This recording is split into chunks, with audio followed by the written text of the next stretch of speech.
ഒരു ത്രികോണത്തിലെ കോണുകൾ 5:3:4 എന്ന അംശബന്ധത്തിലായാൽ ത്രികോണത്തിലെ ചെറിയ കോൺ എത്ര? ഇവിടെ ഒരു ത്രികോണത്തിലെ കോണുകളുടെ അംശബന്ധം, കോണുകളുടെ അളവുകളുടെ അംശബന്ധം 5:3:4 നൽകിയിട്ടുണ്ട്. നമുക്ക് ആ ത്രികോണത്തിലെ ഏറ്റവും ചെറിയ കോൺ കണ്ടുപിടിക്കണം. ഇത് കണ്ടുപിടിക്കാൻ ഒരു എളുപ്പമാർഗ്ഗമുണ്ട്. നമ്മൾ ആദ്യം ചെയ്യേണ്ട ഈ സംഖ്യകൾ കൂട്ടിയെടുക്കുക എന്നുള്ളതാണ്. 5 3 8, 8 4 12. ഇനി നമുക്ക് ഏറ്റവും ചെറിയ കോണാണ് കാണേണ്ടത്. അതുകൊണ്ട് ഇതിലെ ചെറിയ സംഖ്യ എടുക്കുക. ചെറിയ സംഖ്യ 3 ആണ്. അപ്പോൾ 12-ൽ 3 എന്നൊരു ഭിന്നസംഖ്യ എഴുതുക. ഇത് നമുക്ക് വേണമെങ്കിൽ സിംപ്ലിഫൈ ചെയ്യാം. 3 കൊണ്ട് അംശവും ഛേദവും ഹരിച്ചു കഴിഞ്ഞാൽ 4-1 എന്ന് കിട്ടും. 4-1.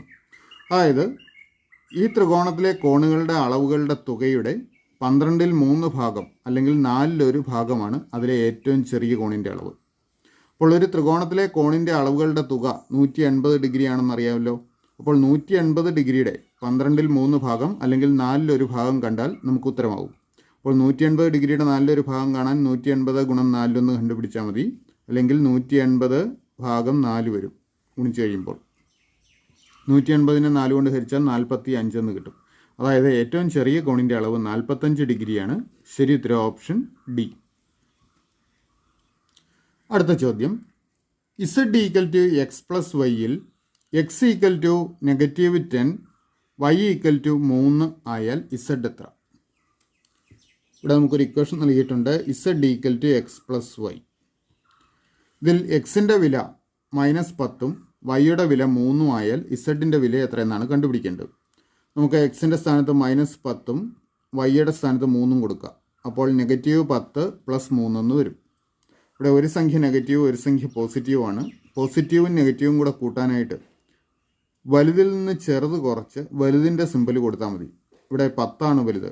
സിമ്പൽ ഒഴിവാക്കിയാണ് നമ്മൾ വലുതും ചെറുതും നിശ്ചയിക്കുന്നത്. 10 വലുത്. 10-ൽ നിന്ന് ചെറുതായി 3 കുറയ്ക്കുക. 10-ൽ നിന്ന് 3 കുറച്ചാൽ 7. ഈ 10ൻ്റെ സിമ്പൽ നെഗറ്റീവാണ്. അപ്പോൾ വലുതിൻ്റെ സിമ്പൽ കൊടുക്കുമ്പോൾ -7 എന്ന് ഉത്തരം കിട്ടും. അപ്പോൾ -7 ആണ് ഉത്തരം. ഇസഡിൻ്റെ വാല്യൂ. ശരി ഉത്തരം ഓപ്ഷൻ ബി. അടുത്ത ചോദ്യം, കൂട്ടത്തിൽ പെടാത്തത് ഏത്? 12, 48, 24, 16.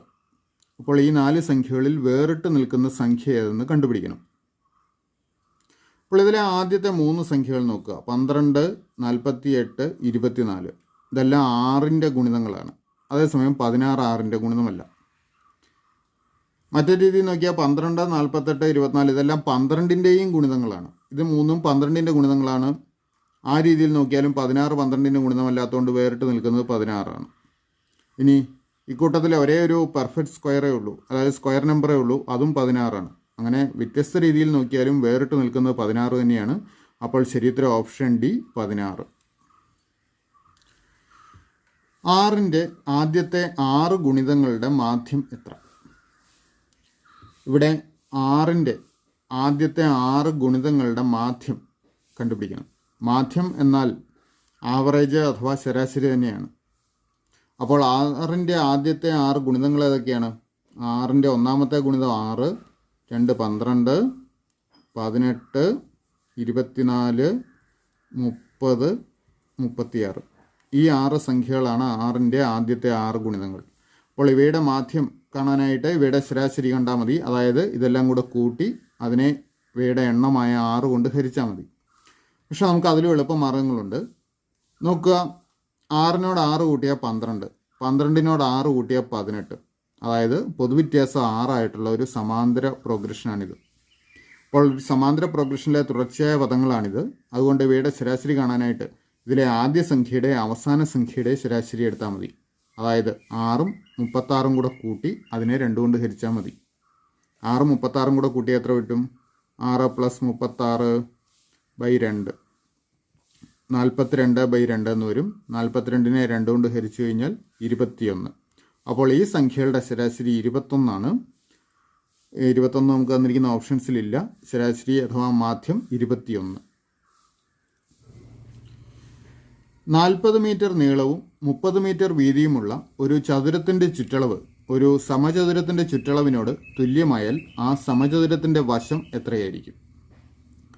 അപ്പോൾ ഇവിടെ 40 മീറ്റർ നീളവും 30 മീറ്റർ വീതിയുമുള്ള ഒരു ചതുരത്തിൻ്റെ ചുറ്റളവ് ഒരു സമചതുരത്തിൻ്റെ ചുറ്റളവിനോട് തുല്യമാണ്. അങ്ങനെയെങ്കിൽ ആ സമചതുരത്തിൻ്റെ ഒരു വശം എത്രയായിരിക്കും എന്നാണ് കണ്ടുപിടിക്കേണ്ടത്. അപ്പോൾ ഓർക്കുക, ചതുരത്തിൻ്റെ ചുറ്റളവ് കാണാനുള്ള സൂത്രവാക്യം 2 × L+B ആണ്. അല്ലെങ്കിൽ 2 ഗുണം നീളം അധികം വീതി. L ലെന്ത് നീളവും B ബ്രെഡ്ത്ത് വീതിയുമാണ്. അപ്പോൾ ഇവിടെ 40 മീറ്റർ എന്നുള്ള ലെന്തും വീതി 30 മീറ്റർ ബിയും. അപ്പോൾ നമുക്ക് ചതുരത്തിൻ്റെ ചുറ്റളവ് കണ്ടുപിടിക്കാൻ 2 × 40 + 30 എന്ന് വരും. 40 30 കൂടെ കൂട്ടി 70. അതായത് 2 × 70 = 140 മീറ്ററാണ് ചതുരത്തിൻ്റെ ചുറ്റളവ്. ഇനി ഇതേ ചുറ്റളവുള്ള ഒരു സമചതുരത്തിൻ്റെ ഒരു വശം എത്രയായിരിക്കും എന്നാണ് കണ്ടുപിടിക്കേണ്ടത്. സമചതുരത്തിൻ്റെ ഒരു വശം A യൂണിറ്റ് ആണെങ്കിൽ അതിൻ്റെ ചുറ്റളവ് കാണാനുള്ള സൂത്രവാക്യം 4 × A ആണ്. 4 × A. അപ്പോൾ 4 × A = 140 എന്ന് എടുക്കുക. അങ്ങനെയെങ്കിൽ A കണ്ടുപിടിച്ചാൽ മതി. അതിനായിട്ട് 140നെ 4 കൊണ്ട് ഹരിക്കുക. 140നെ 4 കൊണ്ട് ഹരിച്ചു കഴിഞ്ഞാൽ 35 എന്ന് കിട്ടും. അപ്പോൾ 35 മീറ്ററാണ് ഒരു വശമായി വരിക. ശരിയുത്തരം ഓപ്ഷൻ എ 35. ഒരു വരിയിൽ അരുൺ മുന്നിൽ നിന്ന് 4-മതും പിന്നിൽ നിന്ന് 20-മതുമായാൽ ആ വരിയിൽ ആകെ എത്ര പേരുണ്ട്? ഇവിടെ അരുൺ ഒരു വരിയിൽ മുന്നിൽ നിന്ന് 4-മതും പിന്നിൽ നിന്ന് 20-മതും നൽകിയിട്ടുണ്ട്. നമുക്ക് ആ വരിയിലെ ആകെ ആളുകളുടെ എണ്ണം കണ്ടുപിടിക്കണം. ഇപ്പോൾ ഒരേ ആളുടെ തന്നെ മുന്നിൽ നിന്നും പിന്നിൽ നിന്നുമുള്ള സ്ഥാനങ്ങൾ ഇവിടെ നൽകിയിട്ടുണ്ട്. അതുകൊണ്ട് നമുക്ക് ആകെ ആളുകളുടെ എണ്ണം കണ്ടുപിടിക്കാൻ ഒരു എളുപ്പമാർഗ്ഗമുണ്ട്. ഈ അരുണിൻ്റെ മുന്നിൽ നിന്നും പിന്നിൽ നിന്നുമുള്ള സ്ഥാനങ്ങളുടെ തുക കണ്ട് അതിൽ നിന്നും 1 കുറച്ചാൽ മതി. അപ്പോൾ മുന്നിൽ നിന്ന് അരുൺ 4-മതാണ്, പിന്നിൽ നിന്ന് 20-മതാണ്. ഇത് രണ്ടും കൂടെ കൂട്ടുന്നു, അതിൽ നിന്ന് 1 കുറയ്ക്കുന്നു. 20 4 കൂടെ കൂട്ടി 24. 24ൽ നിന്ന് 1 കുറച്ചാൽ 23. അപ്പോൾ വരിയിലെ ആകെ ആളുകളുടെ എണ്ണം 23 ആണ്. ശരിയുത്തരം ഓപ്ഷൻ സി. 18 - 6 = 3 × 4 = ഡാഷ്. നോക്കുക, നമുക്ക് ഉത്തരം കണ്ടുപിടിക്കേണ്ടത് 18 - 6 = 3 × 4 ആണ്. ഇവിടെ ഗുണനത്തിനും ഹരണത്തിനും പ്രിഫറൻസ് കൊടുക്കണം. അപ്പോൾ നമ്മൾ ഈ ഭാഗത്ത് ഉള്ള ക്രിയ ആദ്യം ചെയ്യണം. ഇത്രയും ഭാഗം ആദ്യം ചെയ്യണം. അപ്പോൾ അത് 2 ക്രിയകളുണ്ട്. അതിൽ ഇടത്തു നിന്ന് വലത്തോട്ട് ചെയ്ത് പോയാൽ മതി. അതായത് 6/3 ആദ്യം കാണുക, എന്നിട്ട് അതിനെ 4 കൊണ്ട് ഗുണിക്കുക.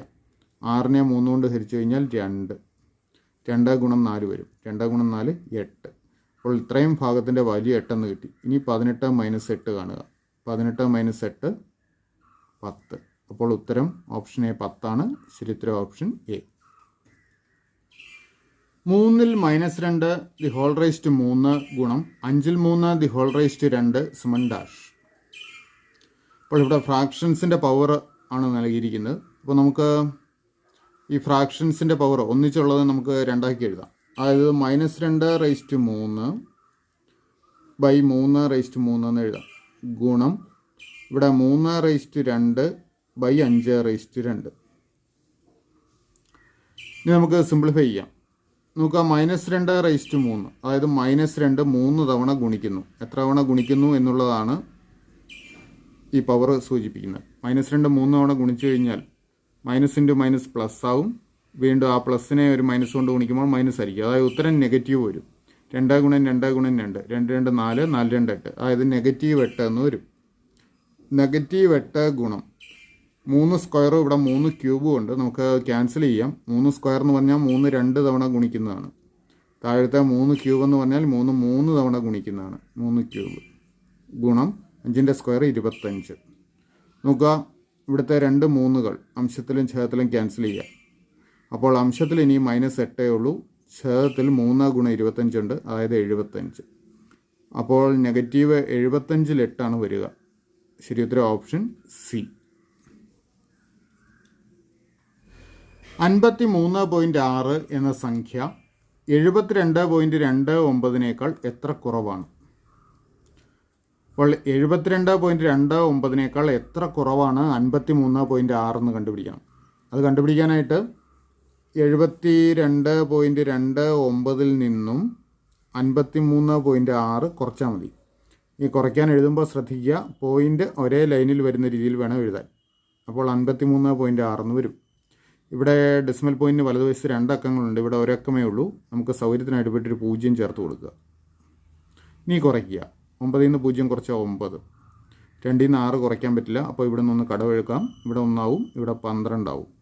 12ൽ നിന്ന് 6 കുറച്ച് 6, ഡെസിമൽ പോയിൻ്റ് കൊടുക്കുക. അപ്പോൾ ഇവിടെ 1 ഉള്ളൂ. 1ൽ നിന്ന് 3 കുറയ്ക്കാൻ പറ്റില്ല, വീണ്ടും ഇവിടുന്ന് കടമെടുക്കണം. 7 എന്നുള്ളത് 6 ആവും, ഇവിടെ 11 വരും. 11ൽ നിന്ന് 3 കുറച്ചാൽ 8, ഇനി 6ൽ നിന്ന് 5 കുറയ്ക്കുക, 6ൽ നിന്ന് 5 കുറച്ചാൽ 1. അപ്പോൾ 18.69 എന്ന് കിട്ടും. ഉത്തരം ഓപ്ഷൻ ബി 18.69. 1, 2, 4 എക്സെട്ര എന്ന സംഖ്യാശ്രേണിയിലെ 10ാം പദം എത്ര? അപ്പോൾ ഇവിടെ നൽകിയിരിക്കുന്ന സംഖ്യാശ്രേണി നോക്കുക. 1, 2, 4 എക്സെട്ര. 1നെ 2 കൊണ്ട് ഗുണിച്ചാൽ 2 കിട്ടും, 2നെ 2 കൊണ്ട് ഗുണിച്ചാൽ 4, അല്ലെങ്കിൽ ഇരട്ടി കണ്ടുപോകുന്നു. 2നെ 2 കൊണ്ട് ഗുണിച്ച് 4. അപ്പോൾ അടുത്ത സംഖ്യ കിട്ടാൻ 4നെ 2 കൊണ്ട് ഗുണിക്കുക 8, അല്ലെങ്കിൽ 4ൻ്റെ ഇരട്ടി 8. 8നെ 2 കൊണ്ട് ഗുണിച്ചാൽ 16 അടുത്ത പദം. ഇങ്ങനെ പദങ്ങൾ എഴുതി പോകുന്നതായിരിക്കും ഇതിൻ്റെ സൗകര്യം, പെട്ടെന്ന് ഉത്തരം കാണാൻ. 16, 16നെ 2 കൊണ്ട് ഗുണിച്ചാൽ 32, 32നെ 2 കൊണ്ട് ഗുണിച്ചാൽ 64, 64ൻ്റെ ഇരട്ടി 128, 128ൻ്റെ ഇരട്ടി 256, 256ൻ്റെ ഇരട്ടി 512. നോക്കുക, ഇപ്പോൾ 10 പദങ്ങളായ 1, 4, 4, 4 10. 10ാം പദം 512 ആണ്. അപ്പോൾ ഉത്തരം ഓപ്ഷൻ എ 512.